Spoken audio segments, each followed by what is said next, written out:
करे सुने में कि तोर शादी होता है। हाँ रे, ओसे तोरा का करे के बा?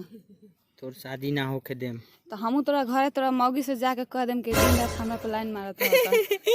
ना दीदी तू शादी करा, हम चल के तार तिलक चढ़ा देम।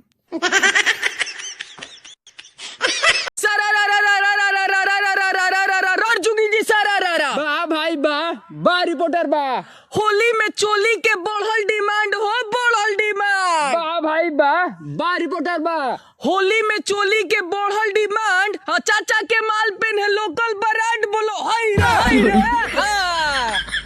चल रिपोर्टर तुम कैसे देख लिया रे? हम तो नया देते हैं, बढ़िया ब्रांड देते हैं।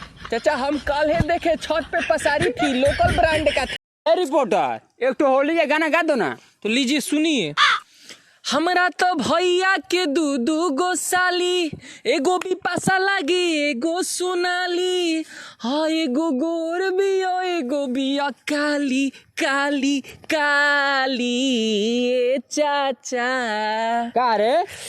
लुंगी खोला हम डाली। रिपोर्टर फिर से गाना गाना गया रे हम पे। फटे कपड़े में देखा तो भिखारी समझे क्या? अबे होली खेलने जा रहा है मैं।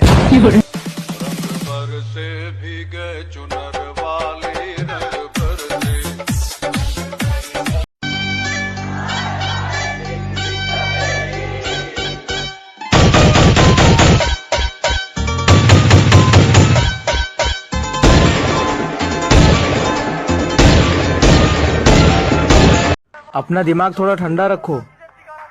तुम अभी सिर्फ मेरा नाम जानते हो, मेरी कहानी नहीं।